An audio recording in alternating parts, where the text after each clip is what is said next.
here at home. You may well know that Anthony Albanese, greatest Prime Minister of all time, just ask him, is in a world of trouble. Every single week a new poll tells the same story, which is down, down, not prices are down, but down, down, Albo is down. And today, the polls in the Financial Review, 52 to 48. Now, this is the most generous to the coalition of all of the polls that have been published thus far.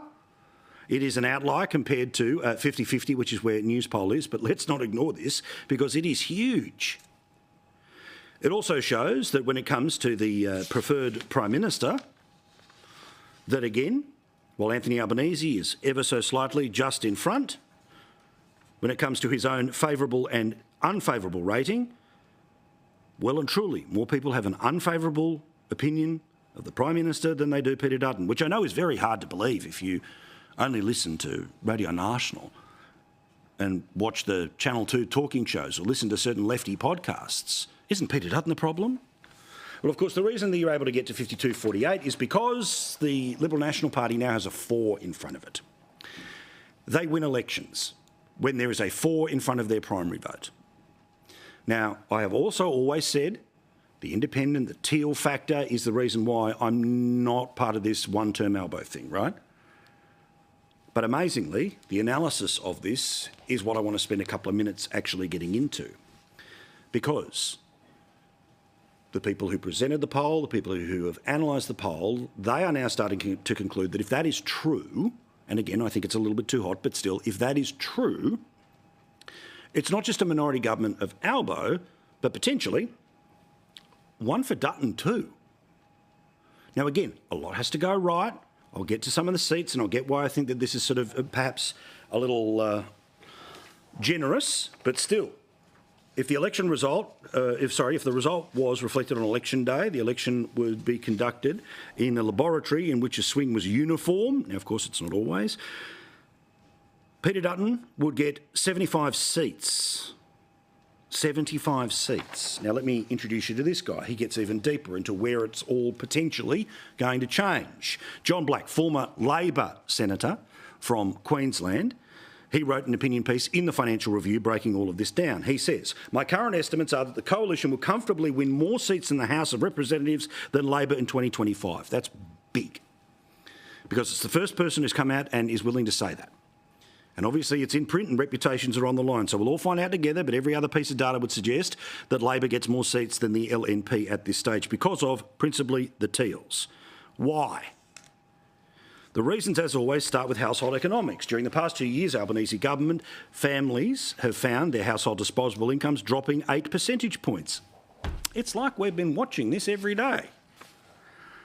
Politically, last week's Resolve Political Monitor that we showed you showed that the government is getting blamed for economic issues. Remember, 51% of people say that the inflation problem is the government's to deal with, not the Reserve Bank. So the seats. The suggestion here, and now again, these are all best case scenarios. I won't go through and say what I agree and disagree with, but here's their view.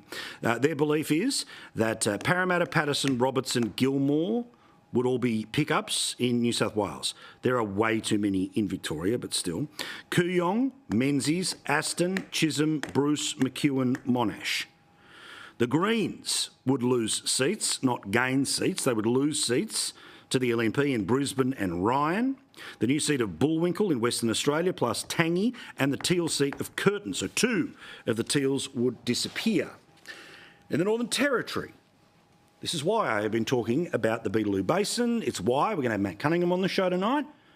Because if Tanya Plibersek is about to blow a hole in 6,500 jobs and 500 trillion tonnes of gas, goodbye Solomon, which is Darwin. The Labor Party can't win a trick in Alice Springs, so potentially Lingiari as well. Our mate Nicole Flint up in Boothby and the seat of Lyons in Tasmania. All of that means that when we add it all up, we find that Labor is down 13 seats from 78 to 65, Coalition up 17 from 55 to 72, 3 possible additional gains. Again, everything being all going their way. I don't know. From, what do they say? His mouth to old mate's lips, but you get my point. But believe it or not, despite the fact that the establishment literally try to ignore, and if they do engage, they'll just roll their eyes or laugh at this show, me in particular. Guess what? They're starting to notice what we've been talking about now every night for 2 and a bit years. Patricia Karvelas, host of Radio National Breakfast. I will not pretend that I'm going after her here. In actual fact, it's always been quite pleasant every time we say hello to each other. Great, fine, all good. She's in her lane, I'm in mine, fine. But she wrote a piece today where, guess what, she's noticed that the Labor Party promised that everything was going to be better, but it actually isn't. Again, two people, two different lanes that are now starting to merge. I'm sure that'll be great for all of her fans. And the number one issue, again, she's discovered, cost of living.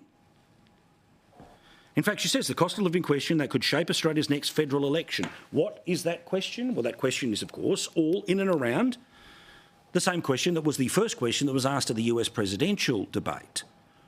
It is, of course, this. When it comes to the economy, do you believe Americans are better off than they were 4 years ago? That's the whole point. When you are trying to get another term in office, in this case the second term in office, or back-to-back for her with the Biden administration, of which she is already the co-pilot in, have you made people's lives better matters. When you promised to make people's lives better and you failed to deliver, the political whiplash is going to be pretty obvious. And again, PK points out in her column, the polling that comes from Redbridge, 57% of Australians, when asked, cannot name a single thing, duck egg, nothing, bugger all.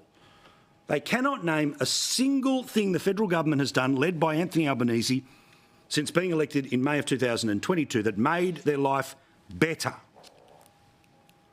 And why are the polls going the way they are? Again, all of the things we've been talking about. There's plenty of room here in the bandwagon for everyone to start to notice what we've been noticing for how long, what you've been living for how long. This week's political research group that Redbridge conducted, and they did focus groups in Sydney's West and Melbourne's West, where of course elections live or die.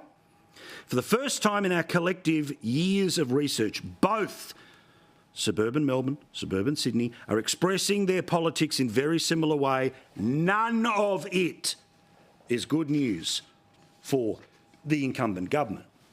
But before we start to put the cue in the rack and say, well, one-term Prime Minister, this is all going to happen, just keep pointing at them, the opposition has to come up with something. The opposition has to tell us what would they do on the questions in and around cost of living. Now, this is dangerous because the government, which has got all the Treasury, all the media, all of the people trying to blow holes in the argument, but they do have to come up with to say, here's a couple of ideas that we believe are going to make people's lives better. And they're not going to do it today, they'll do it closer to an election. But again, from the same groups. One participant in the focus group said, I just haven't heard anything about what they would actually do with the cost of living. The coalition made things worse, but Labor is not making it better.